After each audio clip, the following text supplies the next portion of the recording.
NFL Week 6, the season already about a third of the way done, and I'm about to be breaking down this weekend's main slate over on FanDuel using the help of the contest generator and the Sims tool over at Stokastic.com. I also have a DraftKings breakdown for the slate that's on the YouTube channel as well. So if you're looking for FanDuel, here's the video for you. If you're looking for DraftKings, that video is also on the channel, and even better, I prefer if you watch both of them because it's better for me. More views, more of all the good stuff that helps grow our YouTube channel. So if you guys could do me a favor, like this video, subscribe to the YouTube channel if you want to sign up for the NFL package at Stokastic.com, which includes all of the data and tools that I'm going to be showing on screen here. Sign up using the link that we have below.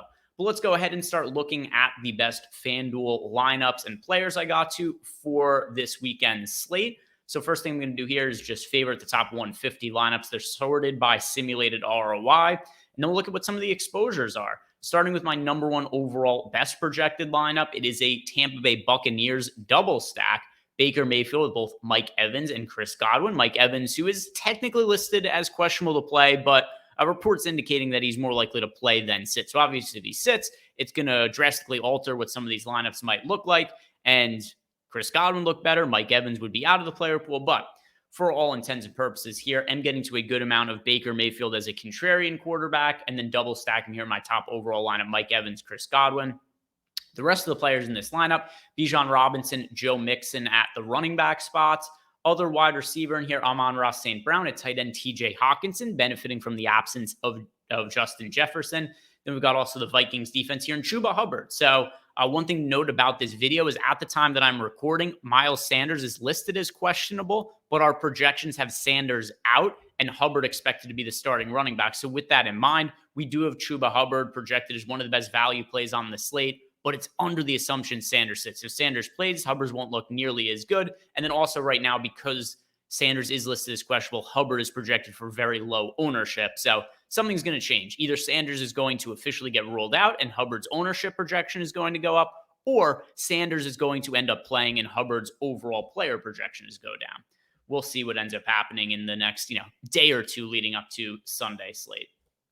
Looking at the individual exposures here and getting to a whole lot of Hubbard, but let's go position by position and see what it is we're getting to everywhere. So most rostered players starting at quarterback, and the QB we're getting the most exposure to here is Matthew Stafford, followed by Tua, Joe Burrow, and then Baker Mayfield. So those are the four quarterbacks we have double-digit exposure to here. Baker Mayfield only projected for 4% ownership, so well overweight to the field on him. And then pretty overweight to the fields here on Joe Burrow and Matthew Stafford as well. Stafford, the quarterback, we are the most exposed to overall in this set of lineups, 24.7%.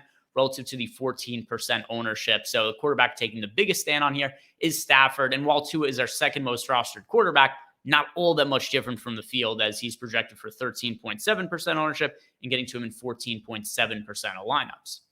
We are underweight to the field on Joshua Dobbs, Justin Fields, Jalen Hurts, and Gardner Minshew here. No quarterbacks here that we're well underweight to the field on, which is kind of just the nature of quarterbacks individually aren't always projected for a ton of exposure because there's only one of them you could play in each lineup. So the highest owned quarterback on the slate in our projection is Stafford, followed by Tua, and we're still well overweight to Stafford, about even with the field on Tua. Running backs. What are we getting to at running back? Most exposed running backs, pretty condensed exposure for us here. Hubbard, once again, under the assumption that there's going to be no Miles Sanders. Hubbard looks like one of the better value plays on the slate. Joe Mixon, Bijan Robinson, Josh Jacobs, and then Travis Etienne. Only other two running backs we're getting double-digit exposure to, and we're underweight to each of them, are Kyren Williams and Alvin Kamara. But overall here, actually underweight to Etienne, underweight to Williams, underweight to Kamara. We also have some lineups here with Roschon Johnson, another player we needed an injury update on. He left the Bears last game, which was on Thursday Night Football last week, with a concussion. We've only seen one player this year return from a concussion in their next game, and that was Luke Musgrave. But Roschon Johnson, maybe a little bit more live to play than other players just because of the fact that a concussion happened on a Thursday, so he was a couple extra days of recovery. But still, my best guess is that Johnson doesn't end up playing, and if that's the case, then he would not look nearly as good. Running backs, we are underweight to the field to here. DeAndre Swift, Damian Pierce, and still Roschon Johnson, fairly underweight to the field on him. Also underweight to Rachaad White, Alvin Kamara. So these are the running backs that we have the least amount of exposure to in this set of lineups relative to the field. Let's look at the wide receivers and then the tight ends for the slate. Sort here by the exposure. And yeah, so wide receivers that we're getting, almost said running backs again. Wide receivers we're getting the most of, a whole lot of Chris Godwin, which he's only projected for 11% ownership. We're getting to Baker Mayfield as a contrarian quarterback play. Makes sense to stack him with Godwin. Also getting to some Mike Evans here for the same reason. Overweight to Godwin, overweight to Evans, overweight to Baker Mayfield. These things all correlate. We know this. As far as wide receivers, who are we stacking the most with Matthew Stafford? Cooper Kupp. Cooper Kupp is in 26.7% of lineups, whereas we have Atwell in some lineups, Nakua in some, but underweight to each of them. It's really Cooper Kupp primarily at wide receiver that we're stacking with Stafford, which makes sense to me. That is my preferred stacking option for Stafford this weekend. Getting to some exposure to Michael Pittman here. Other pay-up options, Devontae Adams and Jamar Chase, getting overweight to the field on each of them. And the Jamar Chase exposure is going to go up even more for us if T. Higgins doesn't end up playing. He missed last week with cracked ribs. We'll see what ends up happening this weekend. He's listed as questionable. If he sits, we saw what happened last week. Joe Burrow really locked on to Jamar Chase. Nearly 200 receiving yards, 3 touchdowns, a team record 15 catches. Jamar Chase, a great pay-up option as is, and even better looking if T. Higgins sits. And then also getting exposure to both Tyreek Hill and Jalen Waddle, which follows with our exposure to Tua. But just like with Tua, where we're even with the field, we are right about even with the field on Tyreek Hill and Jalen Waddle as well. But good options to be getting to. Let's look at the tight ends. And that will wrap up going by the key positions here. Yeah, I like that we're getting to TJ Hawkinson a lot because, actually, you know what I want to do? Let's go back for a second. Let's look at wide receivers we're underweight to the field too. Don't want to neglect that. Wide receivers we're underweight to here. Not getting to very much of Hollywood Brown, Calvin Ridley, Jacoby Myers, Nico Collins, all players that we are underweight to as far as the wide receivers are concerned. And then also a Tyler Lockett who's picking up some ownership here. Underweight to field on Jordan Addison. And one thing we should add about this, because we just looked at tight end exposure, all the exposure that we have to TJ Hawkinson at tight end makes me prefer him as a pass catching option to Jordan Addison. And if we're not really getting to very much of Kirk Cousins at quarterback, it's not like we're going to have an abundance of lineups with Jordan Addison and TJ Hawkinson. If I can only choose one of them, I'm going to go to Hawkinson because he plays a much more difficult position to fill this weekend in tight end. And there's just a lot of targets open for grabs in Minnesota with Justin Jefferson on the injured list.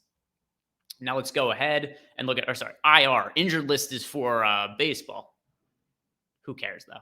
He's not playing today. We like the Vikings better. As a result, TJ Hawkinson being primary among them, by far he's our most roster tight end. Nearly half of my top 150 lineups have TJ Hawkinson in them, followed by Tyler Higbee, then Evan Ingram getting some exposure to these guys. Evan Ingram, he's a decent tight end that's relatively cheap over on FanDuel. And then Tyler Higbee correlates nicely with our Matthew Stafford stacks. We're getting to Cooper Kupp. We're getting to Tyler Higbee. Those kind of double stacks make sense paired with Matt Stafford. TJ Hawkinson, these three, that accounts for 30, so nearly 80% of our tight end exposure is going to Hawkinson, Higbee, and Evan Ingram. I don't have a massive issue with that. Some lineups with Zach Ertz, although underweight to the field, Ertz just a decent run back option in some of those Ram stacks. So guys, thank you very much for watching. If you're not done yet, thumbs up, like the video. I appreciate it. Subscribe to the YouTube channel. If you want to sign up for our football package, click on that link below. It brings you right over to Stokastic.com where you could sign up. Guys, good luck this week. I hope you all wake some money. And I hope I make money as well. But if I don't end up winning all the Million Maker contests, I hope one of you end up winning $1 million this weekend. And if you do, add us on Twitter, Stokastic Hall of Fame. You have a finish at the top of a tournament and use our avatar. You do get 1 free month of our NFL package. So once again, guys, good luck. I hope to see you guys back here next week. So follow the YouTube channel, subscribe, all that good stuff so you know when all of our videos get posted. Peace out. Good luck.